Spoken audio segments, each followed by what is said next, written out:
Is this silly joke worth me, F30, breaking up with my boyfriend?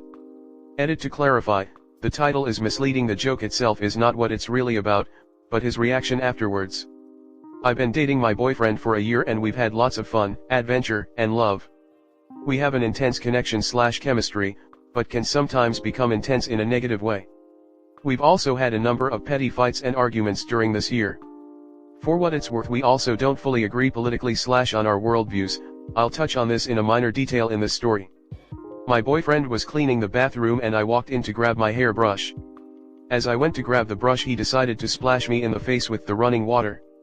I immediately said, "Don't do that, because I don't like water in my face/I don't like jokes in my face," and I've told him this before. We've had 2 other petty fights pertaining to jokes in my face, but he forgot. For the record, I'm quite a silly person and love to joke around but don't like jokes in my face. He immediately retaliated and started yelling at me, asking why the fuck I was reacting like that, saying I was being over the top, that I can't take a joke, and going as far to say that I'm like woke people you see on social media who flip out and make a big deal about everything. He's right-leaning and I'm left-leaning, BTW. I tried to justify why I reacted like that, but it wound up becoming a very tense moment, so I left and went to a nearby cafe to finish work for the day. He then sent me this text message. "I don't want to be in a relationship where everything is restricted and not allowed. Please, a drop of water in the face, everyone is doing that. I could even do it to my dad. It's not violent or disrespectful, it's just a fucking dumb joke and not worth creating drama over. I'm sorry that we are facing situations like that, but I can't be sorry for this because it's ridiculous." In further convos he was adamant he wouldn't apologize. I feel so angry and sad, not about the water but because I feel like my feelings are not valid to him. He also said if I hadn't flipped out from the start he would have reacted calmly and would have apologized in the moment. I don't think that's true. Anyway, do you think this is grounds to break up with him? Am I being over the top? Comment. My mother is deeply afraid of water in her face. Married my father. One day she was taking a bath, my dad came in and jokingly splashed a little bit of water in her face. Never again. He saw really how afraid my mother was and deeply apologized. I have something similar but much less. I can put my head pee in water. I just hate cold water with passion. Cold for me, I need to burn in water to be happy. My ex came in when I was taking a shower, and he freaking changed the hot water with cold water. I was up to kill him. People have to respect boundaries. Add, X is X for other reasons, not because I murdered him. I am also deeply afraid of water splashing in my face. A common punishment from my mom when I cried too much when I was little was to stick me in a cold shower with the water hitting my face. I still struggle to put my face in the water when I shower. Yes, I'd break up over this, because it's shitty and rude. If it's only a joke then he can say holy shit I am so sorry, it was meant as a joke but clearly I hit a nerve. Defending a simple joke out of principle is not worth your hurt feelings. Here's some other things worth considering. Everything is restricted and not allowed. That's childish and catastrophic thinking. Well, I guess I'm never ever going to do X ever again. I'll just hold my breath until I turn blue. Grow up. Drop of water in the face, minimizing to make you feel foolish and small and to blame. Everyone is doing that/I could do it to my dad, irrelevant. Everyone is doing it. Is not how things work. Everyone is walking off a cliff, encourage him to do that. It's just a dumb fucking joke/not worth creating drama over. If that's so, he should have no problem apologizing and fucking not doing it again. If it truly doesn't matter, yet it does matter, it's control. He knows you don't like water in your face equals he does it anyway equals he's in the upper position. Whatever, I could go on. Break up with this manipulative child. Date a man who doesn't treat you poorly, bait you, take pleasure in your discomfort, and then blame you when you ask him to stop. It's not breaking up over a joke, it's breaking up over his refusal to accept that you have boundaries. Everyone has stuff they don't like and that bothers them more than others. I hate it when anyone touches my stomach or belly button, and my husband knows this, so even if he thinks it's weird that I'm sensitive about it, he knows when we're walking past each other in the house and do a boob poke. It's a common thing in my house, a small bit for attention. He shouldn't poke my belly. He doesn't care if I poke his.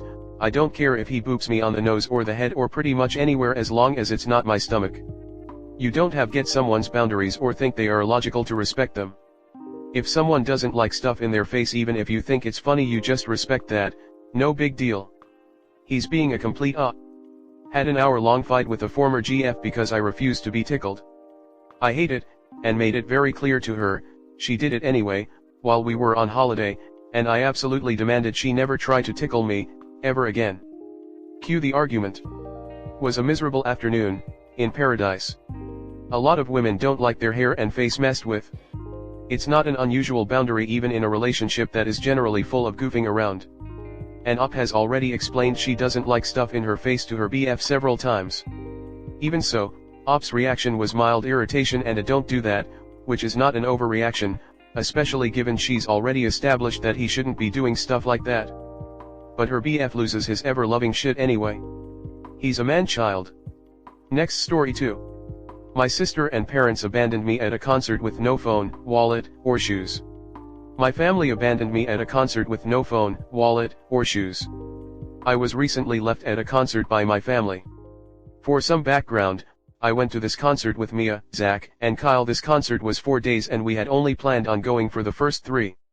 The first 2 days of the concert went well and we had fun, but the third day was way worse. The day started off normal. I was only planning to have a few drinks and that's it.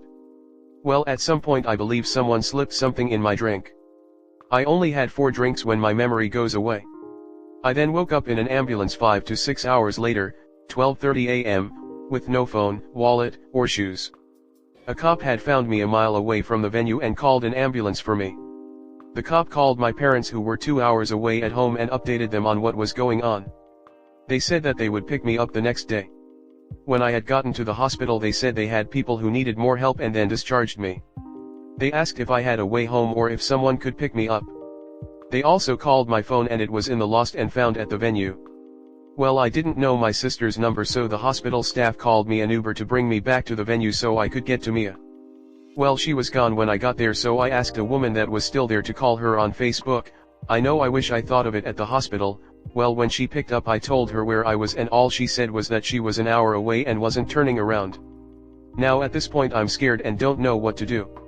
I went to the security office at the venue and tried to see if they could help. They went and checked lost and found, but it was closed and wouldn't open until 11:30. They gave me a few bucks to get something to eat and then drove me to the camping area the venue had to try and see if someone would let me stay with them. I then found a man that helped me out a lot. I had him text my family to not worry about getting me and then had him text my boss on FB to come get me. I then told him my story while bawling my eyes out and he gave me a hug and helped me get to sleep. The next day I had to wait for Lost and Found to open to get my stuff. Luckily they also had my wallet. I then called Mia and the rest of my family to let them know I was okay and my boss was on his way. When I talked to them they acted like the whole situation was my fault and that I wasn't being a responsible older brother. When I finally got back to my parents' house they were not there. I did not get an apology from Mia or anyone else. Then Kyle said that they were a half hour away when I called and he tried to make my sister turn around but she wouldn't. Everyone I have told this to has said how disgusted with my family they are and that I should go no contact with them, even close family friends. There has been other stuff that had already made me go low contact with my parents. Should I go no contact my whole family? For context, my boss ended up driving 4 hours from where I live to get to me and then 2 hours to my parents' house to where my car was, then 3 more hours back home. The hospital did not do a drug screening because I hadn't thought about the fact I only had 4 drinks and was still kinda out of it. Comment. The sad news for you is now you know you can't rely on your parents or siblings in your time of need. You were in a dangerous situation, and they wouldn't help you in any way. If my sibling or kid was drugged and ended up in the hospital, I'd be on my way to them no matter what. Do not count on them being there to help you in the future. I would start building a support group of close friends or distant relatives. Start making plans to move out and only allow people that love and care for you in your life. I am actually working on this with my very little kids now so that they actually ask me for help in an emergency when they are older, including adults. Even if he had chosen to get smashed or do drugs, they still need to be there for him. The only thing I can think of is if he has a substance abuse problem and they are sick of dealing with it and enabling. But that is not the vibe I get here. Heck, my stepmom wouldn't have been stopped from coming to get me in that situation. My stepbrother would come get me in a heartbeat too. We played a prank on him once about coming to get us at 5 a.m. because we were too drunk to drive and we're 2 hours away, and he almost got in his car to get us until he found out we were home safe in bed. My sister has driven an hour each way to get me, and I've done the same for her in much less sketchy situations. Don't know this kid from Adam, and I'd have loaded up my kids and gone on an adventure to go get him if I'd known. IDC, if there's more to the story, you don't leave a young person alone, vulnerable, and without options. Literally, I took my brother to MIA festival in Philly. He got blacked out drunk and removed from the festival while I was hanging out with some family friends. I didn't know this because at the time he had only told me he wanted to go to the rail and I'm too short for that, so I stayed back. I fucking lost this kid for over 6 hours. I searched everywhere. And because it was a weekend-long event, the cops were out on almost every block for like a mile or two radius, and I just kept asking them if they had seen him. Long story short, I did everything I could to find him before going to get some sleep. And then woke up super early, maybe 4 hours of sleep, to go back out there and find him. Which I did. Go LC with them. Next time if they try to bring you to an event, tell them no. If they throw a tantrum for not spending time with you anymore, remind them that they are unreliable and that you could have been raped or even worse that night. They didn't help you, so you won't be doing anything with them that involves alcohol, a big crowd, and depending on them. If they still don't get it, go NC. They are not worth it. You could have died and they didn't care. If you want, you can still talk to them a bit. I wouldn't, but that's totally up to you. But you can never trust them again, and you can never expect them to be on your side. They're like crappy acquaintances, not someone who loves you. Will hanging out with that make you feel better or worse? That's got to be your decision. Can you mentally distance yourself like an emotional ninja, setting healthy boundaries everywhere, or will you always get sucked in because you can't help caring about them no matter how awful they are? Will knowing how much they suck eat you up, or can you actually not care about the fact that they don't really care about you? No matter what you decide with that, you have to remember that you can never trust them, and they will probably try to use you, so you have to watch out for that. You did not win the family lottery, and I'm sorry about that. Good luck, man.